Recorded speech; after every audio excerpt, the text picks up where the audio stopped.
নমস্কার বন্ধুরা, নতুন রেসিপিতে আপনাদের স্বাগত। আজকে আমি আবার একটা অন্যরকম রেসিপি নিয়ে এসেছি। আজকে এই দেখুন বন্ধুরা, আমার হাতে পেয়ারা, একদম পাকা পাকা পেয়ারা গাছ থেকে তুলে এনেছি। এটা আমাদের গাছেরই পেয়ারা। এই পেয়ারা দিয়ে আজকে আমি পেয়ারার জ্যাম করব বা জেলি। জ্যাম বা জেলি করার জন্য পাকা পাকা পেয়ারা নিতে হবে।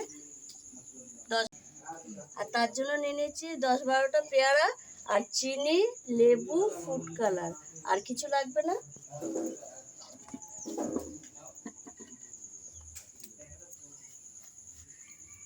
পেয়ারাটা আমি ধুয়েই নিয়ে এসেছি। আর এই পেয়ারাটা আমি আগে প্রথমে কেটে নেব। ছোট ছোট করে কেটে নেব। এইভাবে ছোট ছোট করে পেয়ারাটা কেটে নেব। এই দেখুন বন্ধুরা, পেয়ারা কাটা হয়ে গেছে। আর এবার আমি উনুন ধরিয়ে নিয়েছি, উনুনে বসিয়ে দিয়েছি কড়াই। এবার আমি পেয়ারাটা একটু সেদ্ধ করে নেব। জলটা পরিমাণ মতো নিতে হবে, কারণ সেই জলটাতেই পেয়ারা সেদ্ধ জলটাই নেবো, পেয়ারাটা নয়। এবার আমি পেয়ারাটা সেদ্ধ করতে দিয়ে দেবো, দিয়ে আমি ঢাকা দিয়ে দেবো। পেয়ারাটা সেদ্ধ হোক। ঢাকাটা খুলে দেখে নেবো পেয়ারাটা সেদ্ধ হয়েছে নাকি। এই দেখুন বন্ধুরা, পেয়ারা একদম গলে গেছে।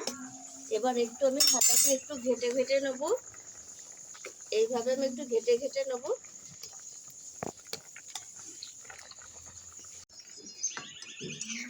এবার আমি এটা একটু ঘেটে ঘেটে এই যে জালতি ছাঁকনির মধ্যে ছেঁকে নেব। এর রসটা লাগবে, এই পেয়ারা লাগবে না।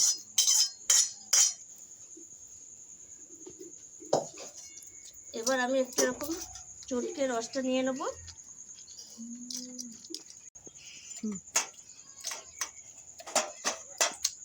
এই দেখুন বন্ধুরা, রসটা আমি নিয়ে নিয়েছি। রসটা আমি দিয়ে দেবো কড়াইয়ে। আর দিয়ে দেবো চিনি 1 বাটি। যেহেতু এটা পেয়ারার জ্যাম, তাই একটু কালারের জন্য একটু সামান্য ফুড কালার দেব 1 ফোঁটা।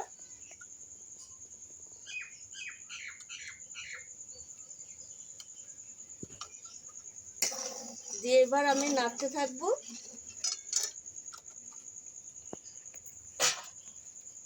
আর দিয়ে দেবো লেবুর রস।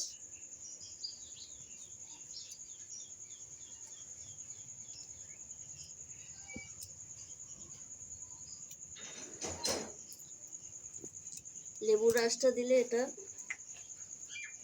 অনেকদিন থাকবে আর খেতেও ভালো লাগবে। এইভাবে আমি 5 মিনিট নাড়তে থাকবো, যতক্ষণ না ঘন হয়।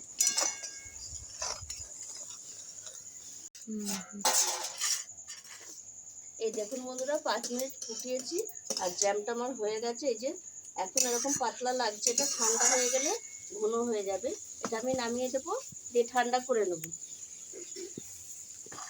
অল্প ঠান্ডা করব, দিয়ে আমি এই জারে পুড়ে নেব, নাহলে একদম শক্ত হয়ে গেলে পুড়তে পারবো না তখন।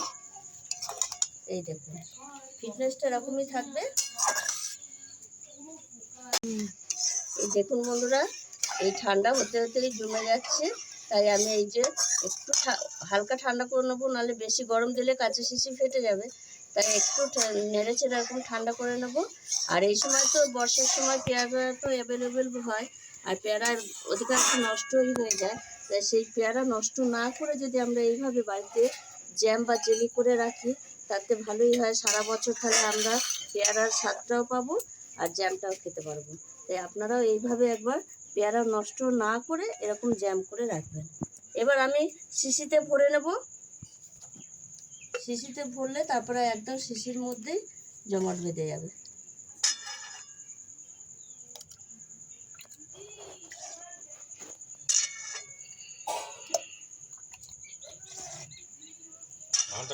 এই দেখুন বন্ধুরা, একদম মাপে মাপে 1 শিশি হয়েছে। আর এটা একটু ঠান্ডা হোক, তারপর আমি দেখাবো। দেখুন বন্ধুরা, জ্যামটা এখন ঠান্ডা হয়ে গেছে। এটা ফ্রিজে দিইনি, ফ্রিজে দিলে আরও জমাট বেঁধে যাবে। আর আমি এখন এই ঠান্ডা অবস্থায় আপনাদের দেখাবো। আর এটা পাউরুটি দিয়েও খাওয়া যায়, বিস্কুট দিয়েও খাওয়া যায়। আমি আজকে টোস্ট বিস্কুট দিয়ে খেয়ে দেখাবো। দেখুন বন্ধুরা কত সুন্দর হয়েছে জ্যামটা। আর এটা ফ্রিজে রাখলে আরও জমাট হয়ে যাবে। এটা আমার ভিডিও ম্যান খাবে, খেয়ে বলবে কেমন হয়েছে।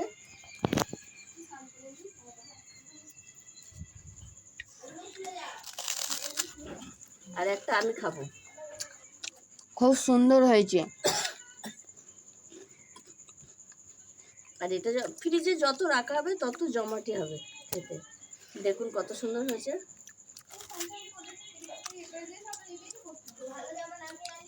দারুণ লাগছে।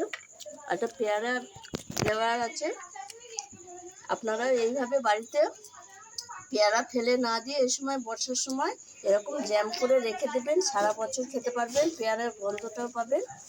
আর জ্যাম করে রাখলে পাউরুটি বিস্কুট সব দিয়েই ভালো লাগে খেতে। তাই এইভাবে একবার করে খেয়ে দেখুন, খুব ভালো লাগবে। আর কমেন্টে জানাবেন কেমন হয়েছে। আর আমার এই ভিডিওটি যদি আপনাদের ভালো লেগে থাকে তাহলে লাইক করবেন, শেয়ার করবেন, সাবস্ক্রাইব করবেন। আবার দেখা হবে আগামী ভিডিও। টাটা।